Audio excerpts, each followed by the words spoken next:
Aumentar o microfone um pouquinho, Cristiano. Aumentar o microfone. Wilson, né, como o pastor Samuel traz isso aí, o Wilson está aqui acompanhando, o Wilson passou na recuperação comigo, né, Wilson? Caminhada grande e ele está aí firme, buscando a bênção de Deus, né? Eu tive, como o pastor Samuel falou, tive o privilégio de trabalhar com dependência química. A Igreja Peniel, ela tem um trabalho de recuperação, uma obra no Brasil inteiro e fora do Brasil também.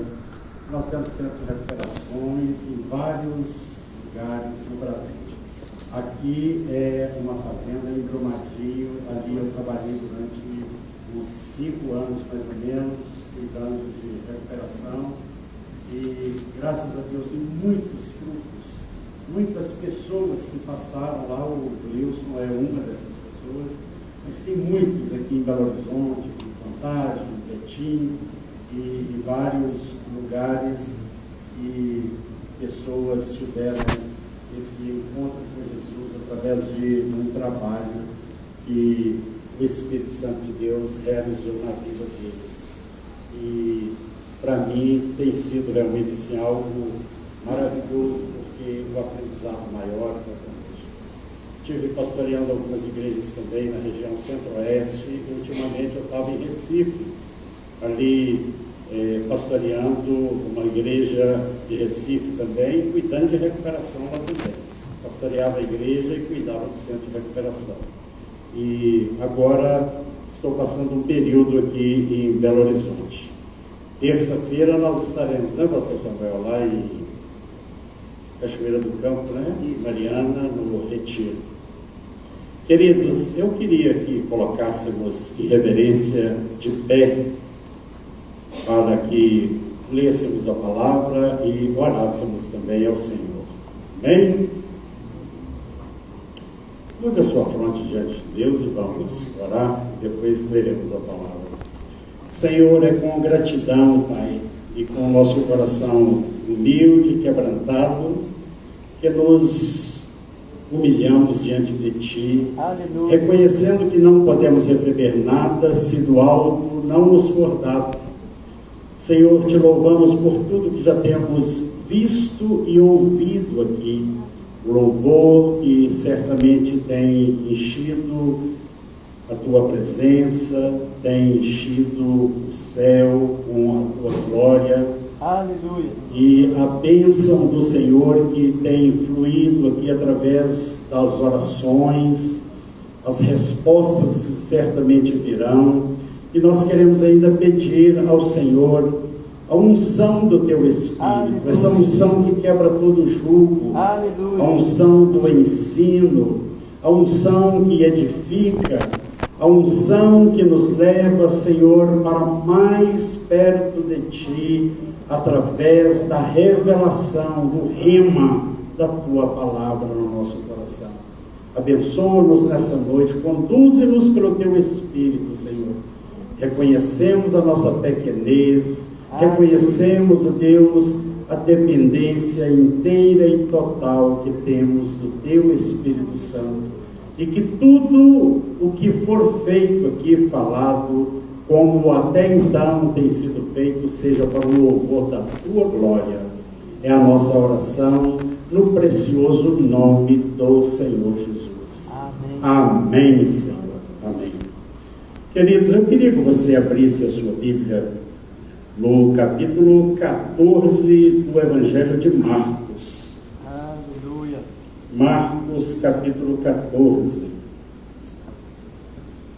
Glória a Deus.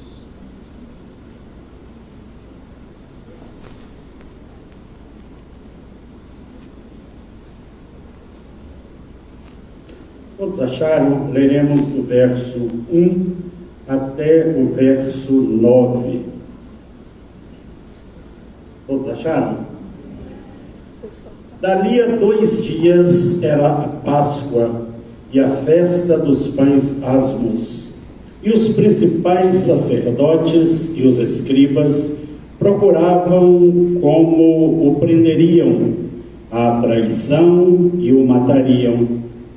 Pois diziam: não durante a festa, para que não haja tumulto entre o povo. Estando ele em Betânia, reclinado à mesa, em casa de Simão, o leproso, veio uma mulher trazendo um vaso de alabastro com preciosíssimo perfume de nardo, puro, e quebrando o alabastro, derramou o bálsamo sobre a cabeça de Jesus. Indignaram-se alguns entre si e diziam: para que esse desperdício de bálsamo? Porque este perfume poderia ser vendido por mais de 300 denários e dar-se aos pobres. E murmuravam contra ela. Mas Jesus disse: deixai-a, porque a molestais. Ela praticou boa ação para comigo, porque os pobres sempre os tendes convosco, e quando quiserdes, podeis fazer-lhes bem, mas a mim nem sempre me tendes. Ela fez o que pôde, antecipou-se a ungir-me para a sepultura.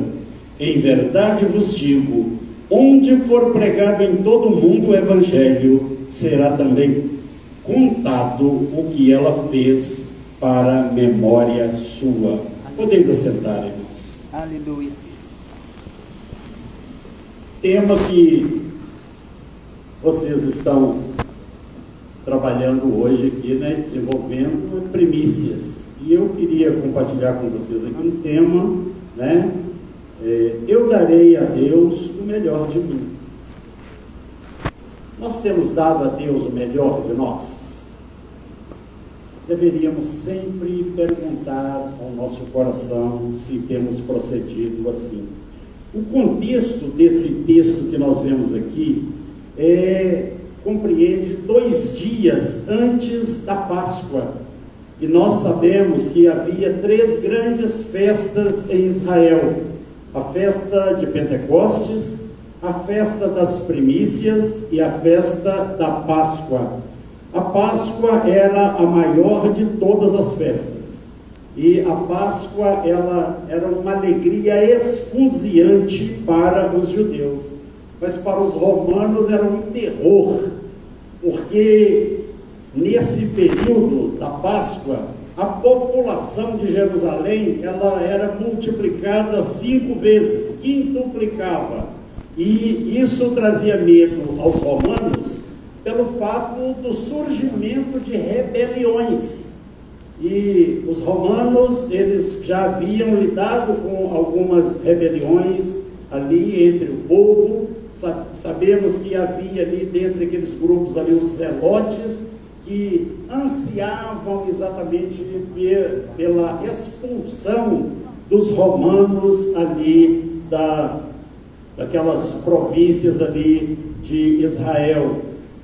Nós vemos também que aqui nesse texto de Marcos que nós lemos, que os principais sacerdotes e escribas, como lemos aqui logo no início, eles estavam procurando uma ocasião, um modo, uma forma para matar Jesus, e eles queriam fazer isso depois da festa, para não haver tumulto.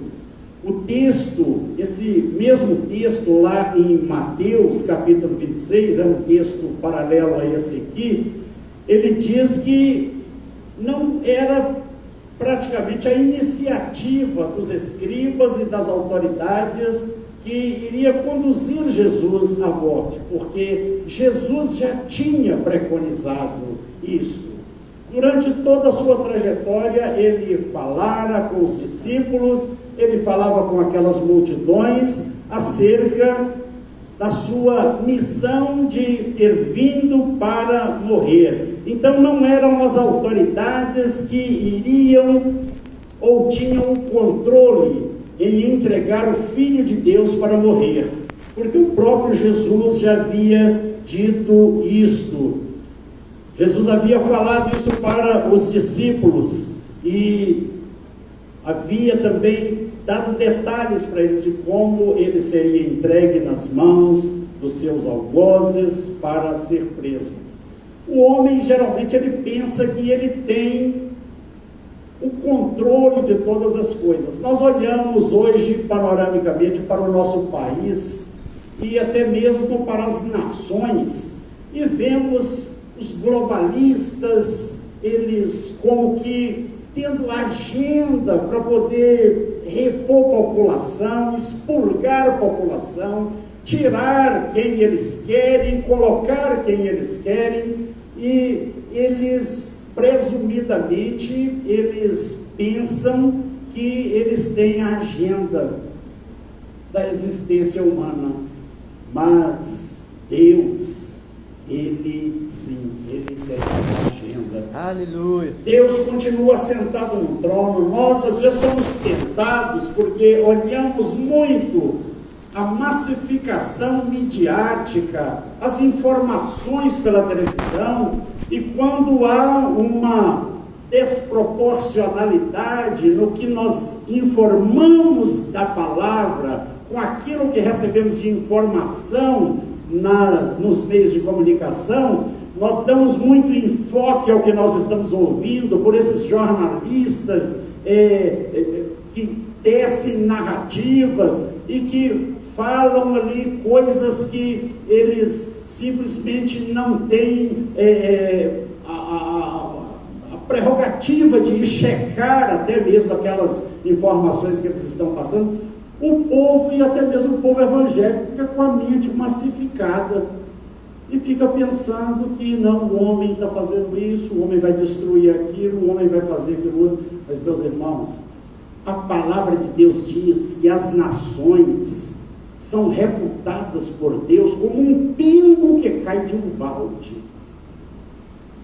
Não tem nada que está aí, meus irmãos, que está fora de controle, não. Deus continua sentado no trono, e dali não há quem possa fazê-lo sair, não. Deus tem o controle de todas as coisas. Essa semana eu estava conversando com um rapaz, e eu estava falando com ele, interessante, Belo Horizonte, Betim, a região metropolitana está passando aí por uma epidemia de dengue, e é interessante, o homem tão robusto, tão ensimesmado, tão cheio de si, tão competente, tão capaz, um mosquitinho desse tamanhozinho, um flebótomo, é capaz de derrubá-lo, colocar nele uma zika, colocar nele uma leishmaniose, colocar nele uma dengue e derrubá-lo. Deus, Ele tem a agenda, e essa agenda será cumprida, quer o homem queira, quer não. Todas as coisas estão caminhando impreterivelmente para aquele ápice, para aquele ponto que Deus já determinou lá atrás. Deus não é apanhado de surpresa pelas muitas locubrações da mente humana, as filosofias humanas. Deus tem o controle absoluto de todas as coisas e nada escapa ao seu poder. É Deus. Aleluia. Glória ao seu nome, Senhor. É porque nós muitas vezes não conhecemos esse Deus, é que ficamos às vezes perplexos por tantas coisas. Estou estudando o livro de Jeremias. Meus irmãos, é mais atual você abrir o livro de Jeremias do que você abrir uma revista Veja, uma Folha de São Paulo, um Estado de São Paulo, um jornal desses jornalistas aí. Você vê ali todas as coisas ali, como estão acontecendo aí. Fiz um estudo há pouco tempo do livro de Abacuque. No livro de Abacuque, nós vemos ali 3 coisas interessantes. Isso ainda faz parte da introdução que eu estou trazendo aqui para você. Mas, no livro de Abacuque, nós vemos Abacuque desesperado, porque ele olhava, ele estava angustiado, aquele homem, ele estava ali perplexo, porque ele olhava para todo aquele contexto político, social, econômico, religioso da sua época. O livro de Abacuque tem 3 capítulos, eu sei que os irmãos aqui já leram e sabem até de cor, né, pastor Samuel? Alguns irmãos aqui sabem até de cor o livro, mas Abacuque chega um momento que ele fica assim: Deus, o Senhor não está vendo o que é que esses sacerdotes estão fazendo? O que é que esses pastores, esses bispos, esses pai apóstolos, esses semideuses estão fazendo aí? As mentiras que esses profetas estão apregoando? O Senhor não está vendo o que é que esses príncipes, o que é que esses políticos estão fazendo? O Senhor não está vendo, ó Deus, o que é que esses juízes estão fazendo? O Senhor não está vendo, Deus, o que é que esses 11 juízes, mais toda essa traia que anda atrás deles aí está fazendo, está praticando? O Senhor não está vendo? E Abacuque ficou, meus irmãos, aflito e angustiado, porque tudo que ele ouvia era o silêncio de Deus, Deus calado. E ele disse: Deus, o Senhor não está vendo isso? Olha aí, os juízes estão vendendo sentença, o Senhor não está vendo os políticos corrompidos, os sacerdotes pregando mentira, os profetas profetizando mentira, o Senhor não está vendo? Meus irmãos, quando Deus abre a boca para falar com Abacuque, aí o homem que estava perplexo, agora ele fica desesperado. Ele fica desesperado porque naquele momento Deus fala: Abacuque, fica tranquilo, calme-se, aquietai-vos e sabei que eu sou Deus, sou exaltado entre as nações, Abacuque. O Senhor dos exércitos está conosco, Deus de Jacó é o nosso refúgio. Olha, Abacuque, eu estou trazendo os caldeus aí para disciplinar o meu povo. Estou trazendo os caldeus. Aí o Abacuque, o profeta, ficou desesperado. Por quê? Os caldeus, eles eram mais violentos do que aquela violência que Abacuque estava vendo ali na nação. E aquele homem ficou dizendo: falou, Deus, mas para disciplinar o teu povo, para disciplinar esses políticos, esses sacerdotes, esses reis, esses príncipes, esses profetas, só vai trazer um povo mais truculento do que eles.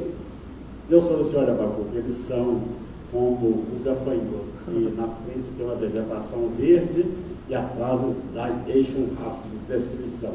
Seus cavalos são como leopardos, eles estraçalham tudo que está pela frente. Eles são como pesca de arrastão, Abacuque, eles saem arrastando tudo e não deixam nada na frente. E eu estou trazendo eles aí. Abacuque ficou desesperado por causa disso aí. Mas aí Deus consola o coração dele e falou: mas olha, meu filho, depois que eu trouxer esse povo, aí eu vou disciplinar eles também. Eu vou usar eles para disciplinar o meu povo, mas depois eu vou trazer juízo em cima deles. E se vocês conhecem a história, né? Vocês veem a história, você sabe o que aconteceu com o Império Caldeu, né? Você sabe que o Império Caldeu de Nabucodonosor entrou em Israel, 2 anos de cerco ali, e as mulheres estavam cozinhando seus filhos, porque não tinha comida mais, né? Ninguém entrava e ninguém saía. As mulheres cozinhavam os próprios filhos para comer. A Ancusa não tinha água para beber, não tinha comida para comer. Está lá no livro de Abacuque, eu sei que você já leu isso aí lá. Mas é a mesma coisa que está nos jornais aí, que você está vendo aí. E que muitos desses repórteres aí não falam para você a verdade, porque mentem para o povo, porque eles têm uma apologia às ideologias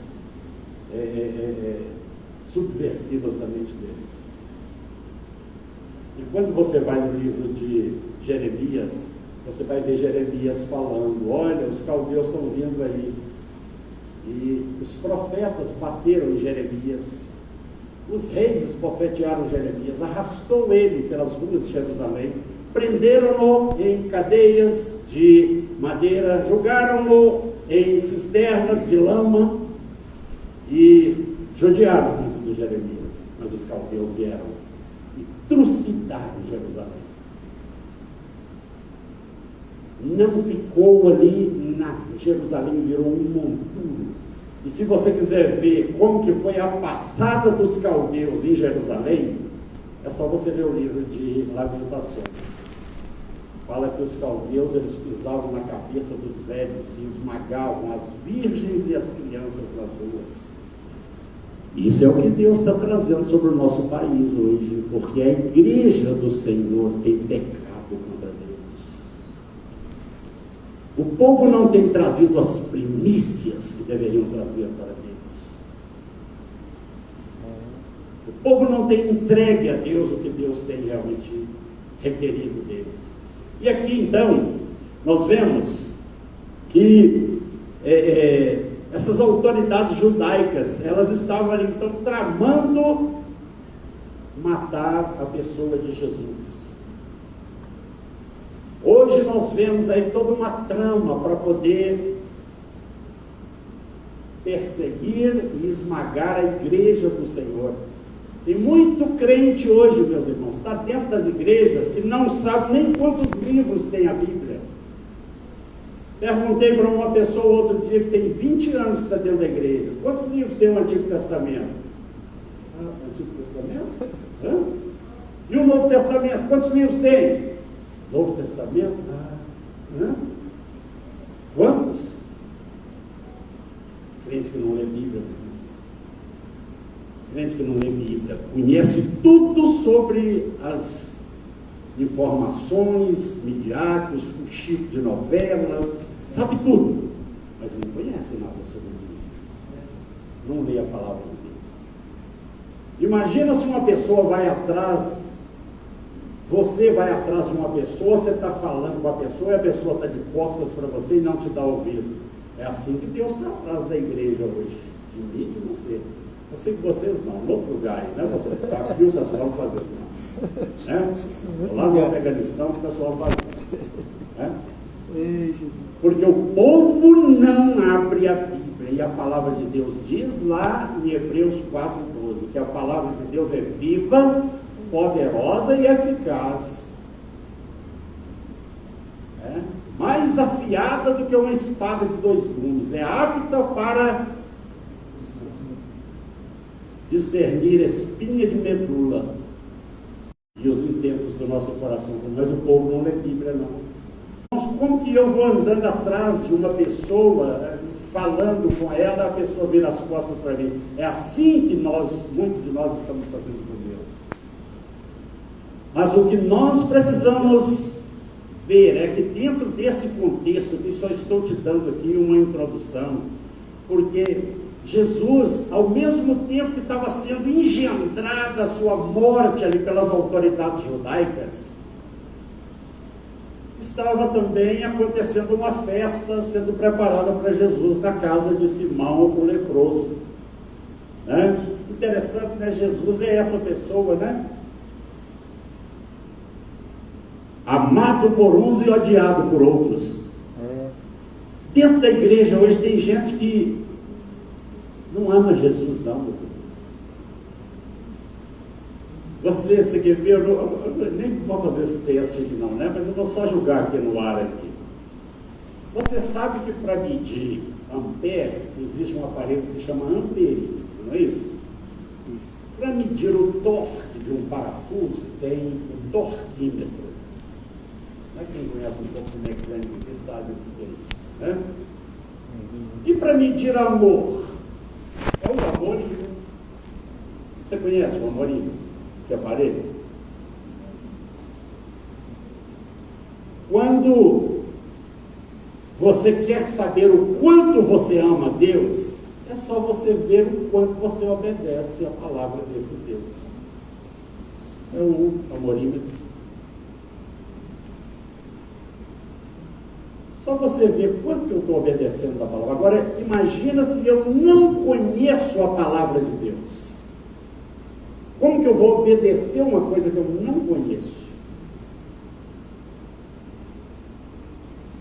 Nós, às vezes, sabemos a escalação de um time de futebol, da seleção brasileira, sabemos a escalação disso, sabemos a escalação dos 11 juízes do STF, mas não sabemos quantos livros tem a Bíblia.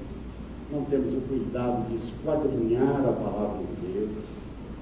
E aqui está escrito, Salmo 119, verso 105: lâmpada para os meus pés é a tua palavra e luz para os meus caminhos. Se você não tem a palavra de Deus como lâmpada para os seus pés, você está tropeçando nas canelas, na sua caminhada cristã. Decorrido o tempo que nós conhecemos a palavra de Deus, já deveríamos ser mestres na palavra. E muitos de nós, às vezes, estamos precisando beber leitinho da palavra de Deus aí. Enquanto eles estavam ali engendrando, então, as autoridades, a morte do Filho de Deus, de Jesus, e eles queriam fazer isso logo depois da festa, estava tendo uma festa na casa de Simão, o leproso, como está escrito aqui. Agora, é interessante, por que eles chamam esse homem de Simão, o leproso?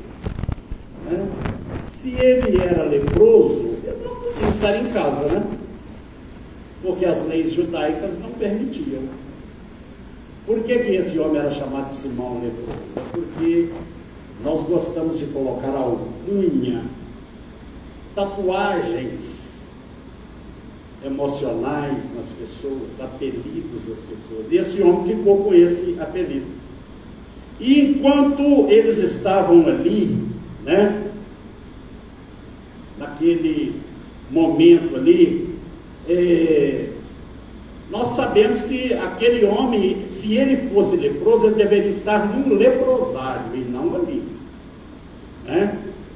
Mas hoje nós temos esse risco de rotular pessoas. Nós gostamos muito de rotular as pessoas e colocar nelas esses estigmas.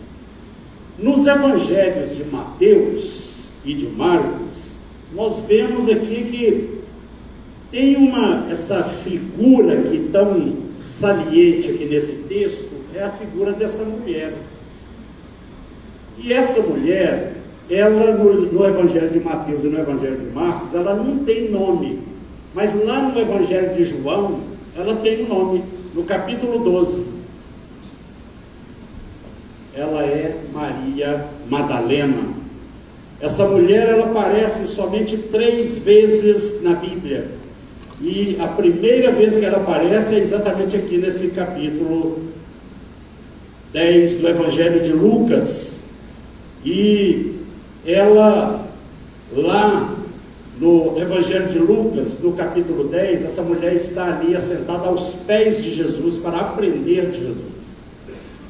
Depois nós vamos encontrar essa mulher no capítulo 11 do Evangelho de João. Ela está ali chorando aos pés de Jesus.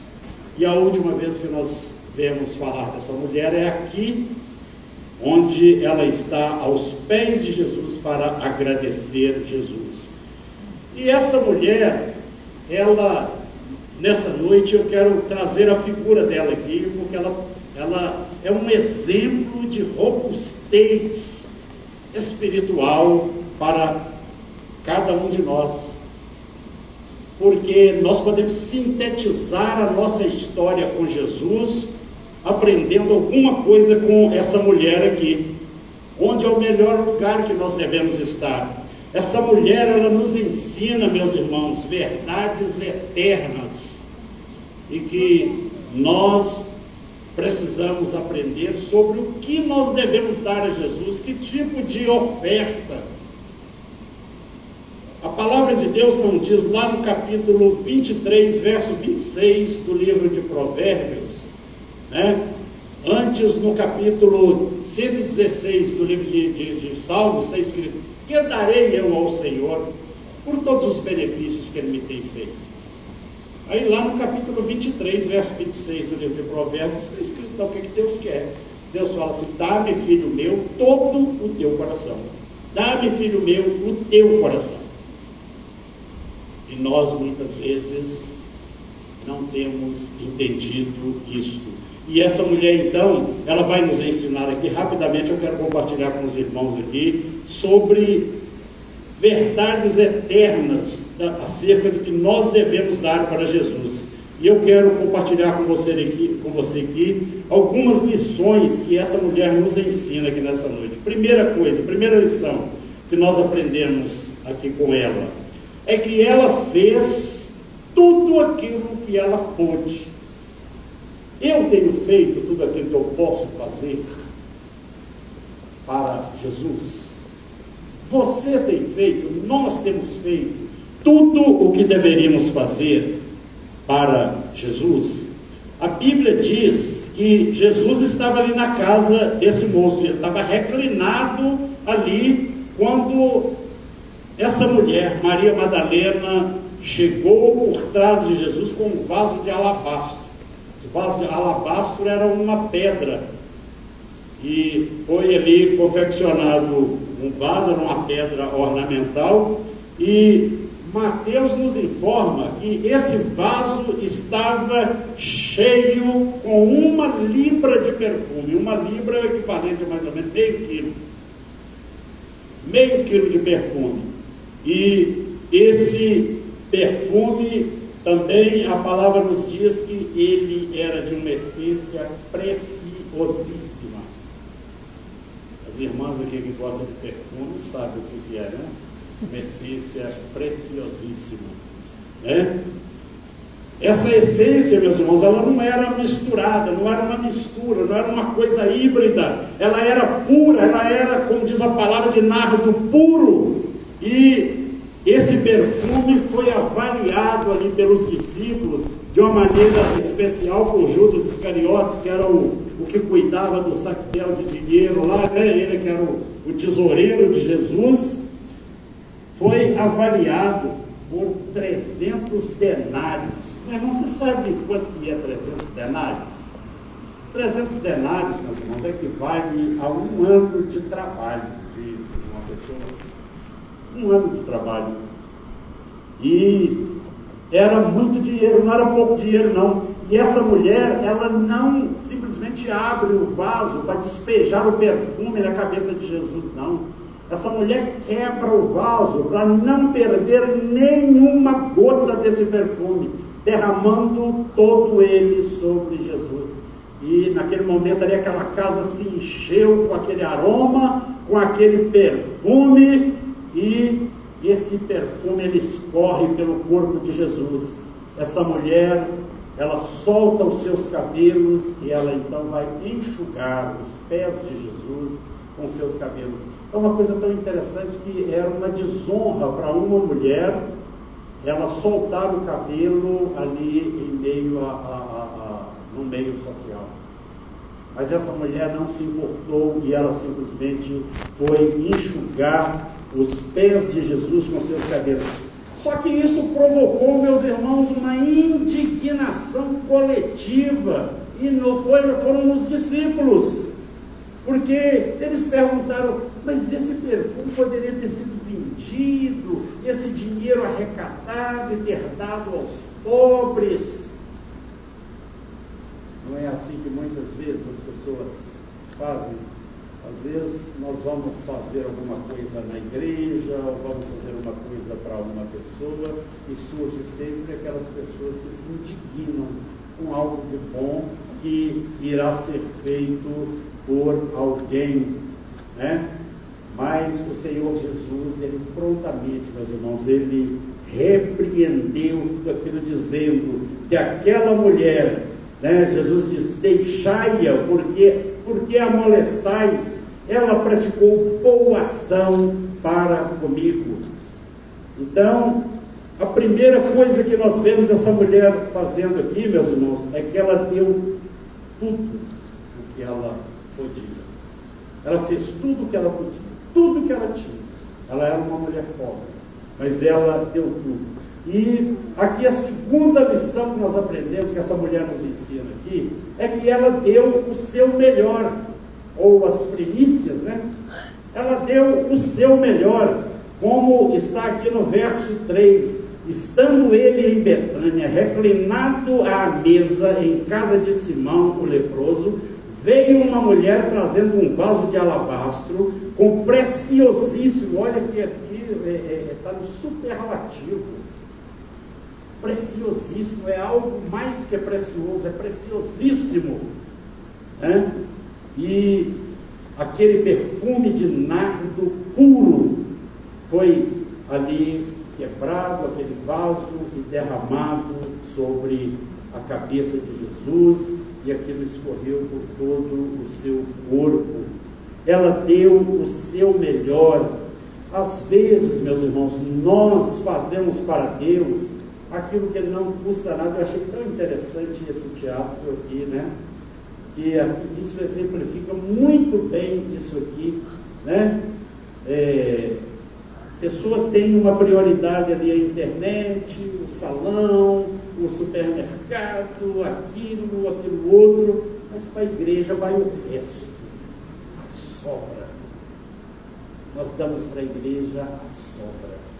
E quando nós falamos isso, nós não estamos falando meramente de dinheiro, meus irmãos.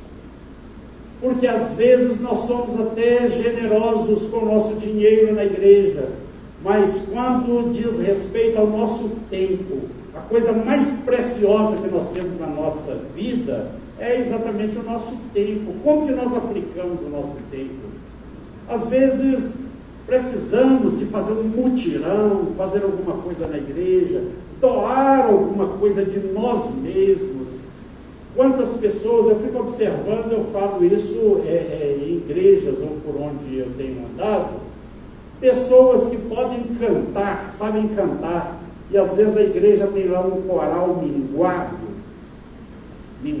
porque aquelas pessoas não querem, meus irmãos, ali se levantar dali, falar, não, eu vou me apresentar para eu poder cantar nesse coral, eu vou fazer o meu louvor subir no trono de Deus. Eu cantei 12 anos no coral da minha igreja, antes de eu me formar em teologia. Eu vejo que, às vezes, as pessoas, elas olham assim, quantas pessoas eu conheço, o pastor Samuel também conhece, pessoas que fizeram teologia, jovens que se formaram, e hoje nós vemos aí um mundo desesperado por alguém que realmente leve a palavra para eles, missionários para as nações, pessoas que realmente vá no bairro vizinho ali fazer um trabalho de evangelismo, mas as pessoas estão hoje sentadas nos bancos, têm um diploma em casa, têm uma formação, mas se nega a dar aquilo que realmente elas possuem, que se for colocado nas mãos do Espírito Santo de Deus, Ele multiplicará aquilo que às vezes eu fico, não, isso é um desperdício, se eu for gastar meu tempo fazendo isso, eu estou desperdiçando meu tempo, eu preciso de ir jogar no futebol, eu preciso de ir para o clube, eu preciso de ir para a academia, eu preciso fazer isso. O ser humano está muito em si mesmado. Nós vemos hoje uma juventude que ela simplesmente vive em função de si mesma. Dependência de papá e de mamã, que não procura realmente evidenciar toda a sua juventude para ali ela ser útil com um ministério que certamente Deus tem para ela. Deus tem dons para cada um de nós. Aleluia. Deus tem dons para as crianças, Deus tem dons para os adolescentes, Deus tem dons para os jovens, mas as pessoas estão vivendo muito em si mesmadas, muito em torno de si mesmas, muito enfatuadas. Mas nós vemos aqui que esta mulher, ela deu o seu melhor. Às vezes, como eu disse, nós fazemos para Deus aquilo que não nos custa nada. O salmista, ele diz, né, não darei ao Senhor oferta que não me custe nada. Davi teve uma vez que um homem dele enfrentou um perigo tremendo para ir buscar água para ele, porque ele falou que queria muito beber água de uma determinada fonte. Aquela pessoa foi lá, buscou a água, enfrentou um perigo de vida, levou a água para ele, e ele derramou aquela água e falou, não vou beber essa água. E ele consagrou aquela água ali ao Senhor, e ele não bebeu. Nós precisamos ver o que é que nós, em pleno 2024, nesse tempo do fim, nesse tempo em que Jesus está às portas para voltar, o que é que nós estamos fazendo com a nossa vida Nós muitas vezes somos relaxados, nós queremos zona de conforto, queremos buscar entretenimento. Meus irmãos, a indústria do entretenimento está hoje entretecendo a mente de jovens, adolescentes, e os próprios papais estão pondo ali o celular na mão das crianças, porque não quer ter trabalho com as crianças. A criança começa a chorar. Eu, na minha época, eu chorava, minha mãe pegava um torrão de açúcar, punha numa trouxinha de pano e punha na minha boca, e eu calava a boca logo. Hoje não, hoje a criança começa a chorar, o papá, a mamãe vai lá e entrega para ele um celular, para ele ficar lá, ó, né? E a criança fica com aquilo ali. E sabe o que é que isso está produzindo nas crianças hoje? Uma coisa que se chama dislexia. Dificuldade para ler e entender aquilo que lê. Eu fico olhando hoje algumas crianças que... eu falei com meus filhos um dia, eu falei, olha, troque o celular dos meus netinhos aí por livros. Põe livros na mão deles. Põe livro, cria o hábito.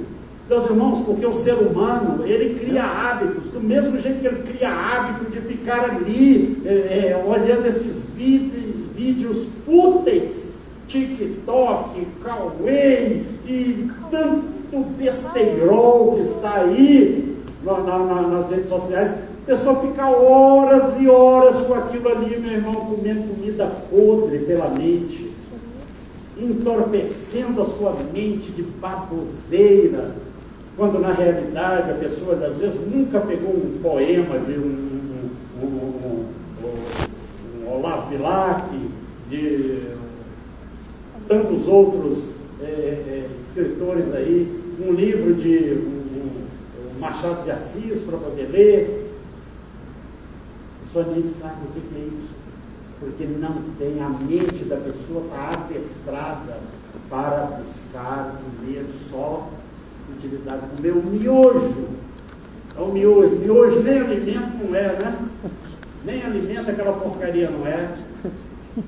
Mas hoje as pessoas estão comendo miojo pela mente, quando na realidade nós precisaríamos ler, pegar bons livros, ler bons livros, pegar a Bíblia, ler Bíblia. A pessoa fazer uma construção. Hoje, eu sou da época que as pessoas ficavam endemoniadas e rolavam no chão e espumavam a boca e davam ali uivos e grunhiam como porcos no chão. Hoje não, o endemoniamento hoje é aqui, ó. É estruturas de pensamento que resistem à palavra de Deus. São as fortalezas da mente inexpugnáveis, como está lá em 2 Coríntios, capítulo 10, verso 4 ao 6. As armas da nossa milícia não são carnais, mas são poderosas em Deus para destruir fortalezas e sofismas. Mas nós hoje estamos muito relaxados e descuidados, vivemos uma vida descompromissada. Devemos nos perguntar se o que nós estamos fazendo para Jesus, tudo que nós fazemos para Ele, nós devemos dar uma resposta honesta. É por isso que nós vemos hoje as jovens, hoje, meus irmãos, se tornam presas fáceis das drogas, dos vícios, porque hoje, enquanto nós estamos aqui, tem uma leva, uma multidão, milhões de pessoas correndo atrás da carne vale. A carne vale. Essas pessoas estão buscando o que? Hedonismo. Você sabe o que é hedonismo e você sabe também o que é niilismo. O hedonismo é essa busca exacerbada por prazer. E a pessoa não consegue encontrar prazer. Desse mundo não, a carne, meus irmãos, ela é insaciável. Uma criança, um adolescente, um jovem que não conhece limites, ele se torna um ser insaciável. E Quando ele não encontra, porque Deus criou o ser humano com um vazio que só Jesus preenche. Aleluia. Só Jesus é um molde, meus irmãos, só Jesus preenche esse vazio da alma do ser humano. Então, quando ele sai atrás de carnaval, ele sai atrás de prostituição, ele sai atrás ali de imoralidade sexual, pornografia, ele sai atrás dos entretenimentos, dos fuxicos, gospel que estão por aí, a pessoa de repente ela vê que esse rombo está aumentando cada vez mais na sua alma, e isso aí é o hedonismo. A pessoa não consegue encontrar esse prazer que ela desesperadamente busca. Sabe para onde que ela vai? Ela sai desse extremo aqui, vai para o outro extremo, e é o niilismo. O que é niilismo? Falta de sentido para a existência. Aí os suicídios, os muitos transtornos mentais, as esquizofrenias e as tantas mazelas que acometem a mente do ser humano vão acometendo ele de forma contundente. Esse perfume, meus irmãos, que ela trouxe, que ela deu o seu melhor, ele não é um perfume que era encontrado em lojas. A essência era produzida só no Himalaia e era produzido através ali do prensar arbustos secos, e eram transportados no lombo de camelos. Israel não tinha esse perfume, esse nardo puro. E ele também não era encontrado em grande quantidade. Essa moça comprou esse perfume, meus irmãos, gota por gota. Cada gota era um denário. Meu Deus. Ela tinha preparado esse perfume, muito provavelmente para as suas núpcias, para quando ela fosse se casar. Estava preparando aquilo com o maior zelo, com o maior cuidado. Foi aonde foi avaliado em 300 denários. E o que foi que essa moça fez com aquilo que mais precioso ela possuía? Ela chegou e derramou ele sobre Jesus. E ela não, simplesmente, como eu disse, ela não destampou o vaso, ela quebrou o vaso para não perder nenhuma gota, porque ela queria dar o seu melhor para Jesus. Terceira lição que nós aprendemos aqui com essa mulher é que ela fez aquilo ali sacrificialmente. Ela era uma moça pobre, ela investiu esses 300 denários, um ano de trabalho, para poder juntar todo esse recurso. Ela comprou gota a gota para as suas núpcias. A quarta lição que nós aprendemos com essa mulher aqui é que ela fez tudo isso apesar das críticas que ela recebeu. Meus irmãos, ninguém faz nada para Deus isento de crítica. Você vê uma pessoa, vem aqui em cima, pastor, eu queria cantar um corinho ali, aí logo surgem aquelas vozes, não, a irmã é desafinada, não, aquele irmão lá, ele pisa nas notas, não vai ser legal.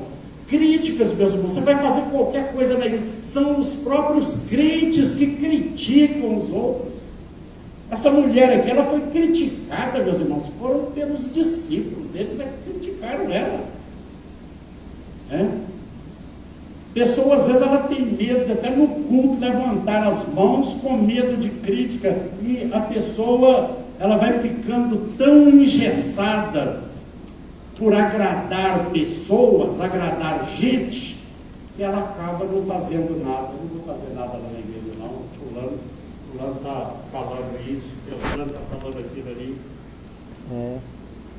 Porque está querendo a pessoa, ela dá mais valor à observação, à apreciação de pessoas, do que o que Jesus vai pensar a respeito dela.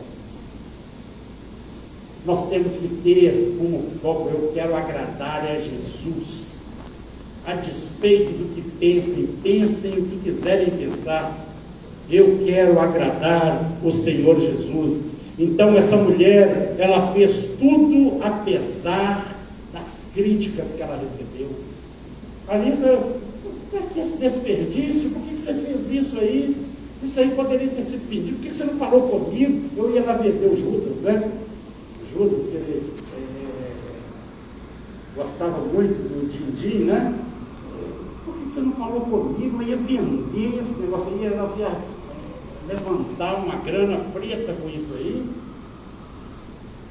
Nós, muitas vezes, dentro da igreja também, nós deixamos de fazer as coisas porque nós nos preocupamos muito com o que as pessoas pensam.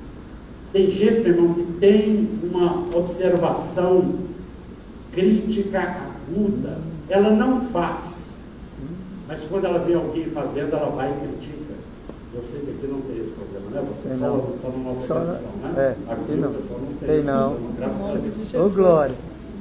Aleluia. Mas, meus irmãos, olha, você precisa saber, eu preciso agradar Jesus, aleluia, de fulano, esse, eu esse, independente do que eles falam, eu quero fazer o meu melhor para Jesus. E se eu vou por esse caminho aqui, se não der, eu vou por outro. Não foi o que aquela mulher que tinha um fluxo de sangue fez? Aquela mulher, ela deve ter pensado, eu vou por aqui, não, mas se eu for por aqui, eles podem me derrubar, me jogar no chão. Aí eu vou por ali, não, se eu for por ali, eu vou ser atropelada por essa multidão. Ela procurou um caminho.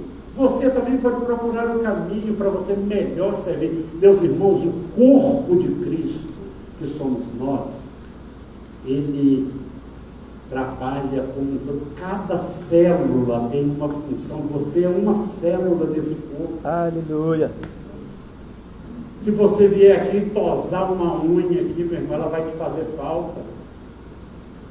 Cada célula do seu corpo, ela tem uma função. E se você olhar a célula, ela ainda tem, né? Complexo de Golgi, mitocôndrias, cromossomos, membrana, e tem um punhado de outras coisas. Citoplasma, núcleo. Tudo com uma função. Essa mulher, ela fez tudo, apesar das críticas que ela fez. A quinta, eu já estou terminando aqui, a quinta lição que nós aprendemos com essa mulher aqui é que ela fez para agradar a Deus, ela não fez nada para agradar ninguém. A gente às vezes, eu vou fazer um negócio aqui que vai agradar o pastor da igreja. Eu vou fazer para agradar o pastor da igreja. Então, muitas vezes você faz um bolo, você faz não é mesmo? Muitas vezes amizade e tal, mas o bajulador, ele tem essa dificuldade, ele vai fazer as coisas, aí eu vou fazer porque eu quero agradar aquela família, porque aquela família tem um dízimo maior na igreja, então eu vou fazer para agradar ele. Aí eu vou fazer porque aquela família, aquele irmão, ele é muito influente lá na igreja. Meus irmãos, nós temos que fugir da bajulação. Não bajular ninguém, nem ser bajulado por ninguém. Essa mulher, ela fez tudo para agradar Jesus. Nós, muitas vezes, tentamos agradar pessoas. Meus irmãos, Jesus não agradou pessoas, não. Jesus não agradou pessoas. Se você for tentar agradar pessoas, você como eu, né, você já deve ter estado no ambiente de trabalho, né, um ambiente coletivo, você vê que ali, às vezes, uma pessoa, ela tem, às vezes você está pensando em fazer uma coisa, quando você não fala, está tudo tranquilo. Quando você fala o que você está pensando em fazer, surge 5, 10, 20, 30 críticas ao que você vai fazer. Porque tem gente que não faz, mas quando vê alguém fazendo qualquer coisa, cai em cima do que a pessoa está fazendo. Então, nós não devemos procurar fazer nada para agradar pessoas. Devemos fazer como essa mulher. Ela não fez nada para agradar em Judas, nem para agradar os discípulos, nem para agradar aquela multidão que estava ali. Ela fez para agradar Jesus. Aleluia. Faça para agradar Jesus. Dê o seu melhor para agradar Jesus. Essa é a primícia que Deus quer de você, meu irmão. Isso aqui é bênção. O trazer o dízimo é bênção. Mas o que Deus quer é aquilo que Ele diz lá. Salmo 116. Que darei ao Senhor por todos os benefícios que Ele tem feito? Deus não falou, eu quero que você traga aqui 5 cestas básicas daquela grande. Eu quero que você traga aqui uma oferta mais poupuda, uma oferta está assim meio magrinha. Traga uma oferta mais poupuda. É isso que Deus fala? Lá no capítulo 23, verso 26, do livro de Provérbios, ele diz o que ele quer. Ele não quer uma cesta básica maior, é bênção? Mas Deus não, isso aí deve ser um reflexo de uma doação maior que nós já fizemos da nossa vida. Que darei eu ao Senhor por todos os benefícios que Ele tem feito? Salmo 116. Aí o próprio Deus responde. Capítulo 23, verso 26 do livro de Provérbios. Dá-me, filho meu, o teu coração. Deus quer o seu coração. Que Deus quer a sua mente. Que Deus quer a sua honestidade, as suas motivações nas mãos dele. Tem um livro do Brennan Manning, sei que alguns de vocês já devem ter lido, que se chama O Impostor que Vive em Mim. Quem já leu esse livro aqui? Já tem. O Impostor que Vive em Mim. Leia ele, muito interessante, porque nós construímos um impostor dentro de nós tentamos apresentar para todo mundo que nós queremos agradar. Nós construímos. Mas Deus não lida com o impostor, Deus lida comigo mesmo, com quem eu de fato sou. Então, a quinta lição que nós aprendemos com essa mulher é que ela fez para agradar a Deus. Ela enxuga os pés de Jesus com os cabelos soltos, sem se preocupar com a indignação e com a discrepância social que levantaria pelo fato dela ter soltado o cabelo no meio do povo ali. A sexta lição que nós aprendemos com essa mulher aqui é que ela fez para a pessoa certa. Nós vimos aí, hoje nós estamos vivendo uma época aí, meus irmãos, de teologias, muitas teologias. Uma teologia que está entrando para dentro das igrejas aí hoje é a teologia liberal. Né? Essa teologia liberal ela tem destruído ministérios, destruído igrejas. E se você for olhar uma história, eu fiz um panorama disso lá em Dourados, Mato Grosso do Sul, esses últimos dias que eu estive lá. Mas a teologia liberal, ela tem esfacelado igrejas e ministérios de vida de cristãos. E é por isso que você vê muitos desigrejados aí hoje na internet. Pessoas criticando dízimo, criticando templo, criticando pastor, criticando qualquer coisinha que se fala, esse pessoal tem uma crítica aguçada e afiada. Mas uma teologia que trouxe um dano terrível no meio cristão no Brasil foi a chamada teologia da libertação. Essa teologia da libertação é quando eles pegam o assistencialismo, transforma ele numa teologia e Bíblia e os ensinamentos da palavra ficam em segundo plano. Eles falam que novo nascimento tem que ser visto com uma panela cheia para engordar a barriga de uma das pessoas. Pessoa com fome, ela não pode aprender teologia. Agora é interessante que Deus diz, né, que Ele vai destruir tanto a comida quanto o estômago, né? Porque nós precisamos alimentar o nosso espírito. Jesus falou que nem só de pão viverá o homem, mas de toda a palavra que procede da boca de Deus. Então essa mulher, ela fez a pessoa certa. A teologia espírita kardecista, ela ensina que fora da caridade não há salvação. É mentira. Porque a caridade, ou as boas obras que nós fazemos, o dar cesta básica, o dar comida, o fazer benefício para as pessoas, não deve ser um fim para me alcançar salvação, mas deve ser o fruto da salvação que me alcançou. porque eu fui Aleluia. salvo, porque eu provei da graça, do amor e da glória de Deus. Eu agora quero compartilhar com as pessoas e trazer para elas tudo aquilo que realmente possa beneficiá-las. Então essa mulher, ela fez para a pessoa certa. Ela não fez ali para aquela multidão, ela fez para Jesus.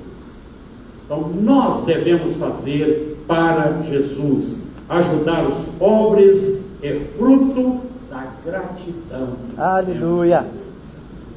E por fim aqui, 2 tópicos, somente para nós encerrarmos, é que a 7ª lição que essa mulher nos ensina é que ela fez tudo no tempo certo.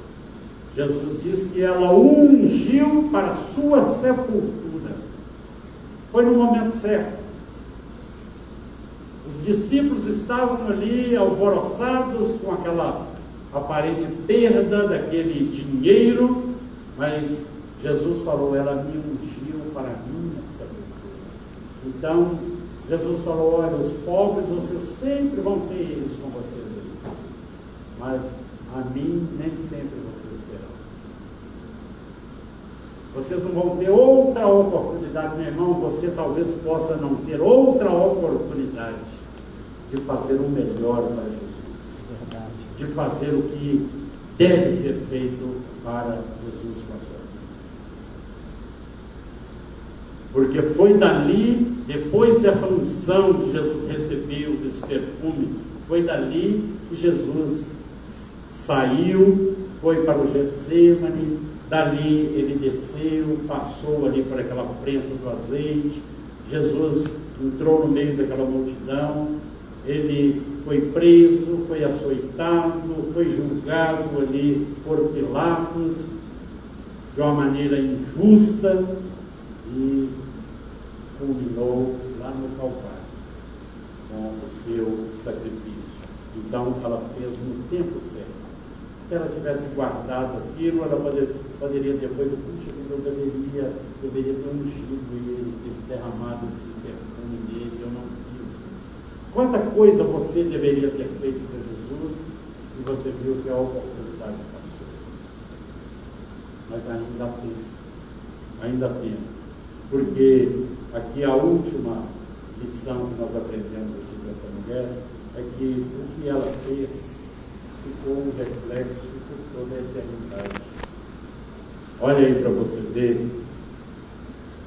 no versículo 6, está escrito assim: mas Jesus disse, deixai-a, porque a molestais, ela praticou boa ação para comigo, porque os pobres sempre os tendes convosco, e quando quiserdes, podeis fazer-lhes bem, mas a mim nem sempre me tendes. Ela fez o que pôde, antecipou-se a ungir-me para a sepultura. Em verdade vos digo, onde for pregado em todo o mundo o Evangelho, será também contado o que ela fez para a memória sua. Hoje, dia 11 de fevereiro de 2024, está se cumprindo essa palavra de Jesus. Essa mulher fez, está sendo apregoada. Aleluia. Glória a Deus. E o que você faz para Jesus também ficará como um reflexo, até quando você não estiver mais aqui nesse mundo. Ficará como uma referência, como um reflexo para muitas pessoas que muito provavelmente estarão aqui quando nós já não estivermos aqui mais. Isso se Jesus não voltar antes. Eu quero encerrar a minha palavra aqui lembrando a você, dê o seu melhor para Jesus, que a sua vida seja uma vida que realmente seja uma primícia, que a todo instante você está colocando à disposição do Senhor, para não acontecer com você como aconteceu com Roboão. Você se lembra de Roboão? Eu sei que aqui vocês conhecem Roboão, né? Não é o dono da quitanda da esquina, não. Roboão foi o filho de Salomão, né? E Roboão, ele A palavra de Deus diz que ele fez o que era mal aos olhos do Senhor. E ele é um homem que está escrito aqui na palavra de Deus, e ele morreu sem deixar lembranças. Quantas pessoas passam por esse mundo e deixam um rastro de destruição, de perdição, de mau exemplo? Quantos pais deixam para trás toda uma influência negativa, né? Uma coisa interessante é que quando a gente vai num sepultamento, né? Você vê ali no sepultamento, às vezes tem uma pessoa morreu ali, tem 5, 10, 15, 20 coroas de flores ali. Talvez aquela pessoa ali, coitado, nunca recebeu um buquê de flor na vida dele, né? E aquela rasgação de seda ali, né? Era um bom pai, era o melhor pai, era a melhor mãe, era o melhor filho, era isso, era aquilo. Aquela rasgação de seda, tudo mentiroso, tudo mentira. E às vezes a pessoa morreu e deixou um rastro de influência negativa. Mas que comigo e com você isso não aconteça. Aleluia. Como você quer ser lembrado quando você não estiver mais aqui? Você quer ser lembrado como uma pessoa que realmente fez por Jesus o melhor. Aleluia. Você deu o seu melhor para Ele, o seu tempo, sua inteligência, os seus dons. Quantas pessoas fazem picardia na igreja, sabe tocar, sabe cantar, mas eu não vou me misturar com aquele pessoal ali, não vou cantar, não vou tocar, eu não vou pregar, eu não vou ensinar na escola dominical, porque eles não me reconhecem. Dê o seu melhor. Aleluia. Dê o seu melhor para Jesus. Ainda há tempo. Ainda há tempo. Aquele ladrão na cruz, qual foi o seu melhor que deu para Jesus? O pessoal que chama de bom ladrão, né? Mas ele era bom, aquele ladrão? Ir para a cruz daquela época que poderia, hoje é ir para uma cadeira elétrica, né? Era o pior crime que tinha na época. E aquele rapaz ali, o pessoal falou, bom ladrão, teve o mau ladrão e o bom ladrão. Aquele camarada ali, meus irmãos, ele deve ter matado muita gente, roubado muita gente, latrocinado muita gente, deve ter feito tanta coisa ruim. E aquele homem ali, num determinado momento da vida dele, ele falou, Jesus, lembra-te de mim quando entrares no teu reino. Foi o melhor que eu tinha para oferecer a Jesus. A vida daquele homem se perdeu no pecado, mas a sua alma foi salva. Ele entregou a sua alma. Aleluia. E Jesus falou com ele, em verdade, te digo, hoje você vai estar comigo. Então, talvez você está pensando, meu tempo já passou, já acabou, já não tem mais, não adianta mais. Não, ainda tem tempo. Você ainda pode fazer muita coisa para o Senhor. Você ainda pode sentar perto de um jovem, instruí-lo, ensinar para ele o que você já aprendeu. Você pode abrir a sua mente para poder aprender ainda outras coisas. Meus irmãos, eu tenho 72 anos. Eu não deixo, uma coisa que eu aprendi, eu tenho como hábito, eu não deixo a minha mente ficar ociosa. Quando eu não estou estudando a palavra, eu gosto de desenhar, desenho realista, eu gosto de pintar, eu gosto às vezes de estudar física, eu gosto de estudar história, eu gosto de estudar matemática, gosto de estudar geografia, porque eu não gosto de deixar minha mente ficar ociosa não. Para mim é uma perda de tempo eu ficar horas a fio diante de uma televisão ou diante de uma coisa qualquer ali, entulhando a minha mente com coisas fúteis. Dê o seu melhor. Aleluia. A sua vida é uma primícia para o Senhor. Faça como essa moça. Dê o seu melhor. Dê o seu melhor. Aleluia.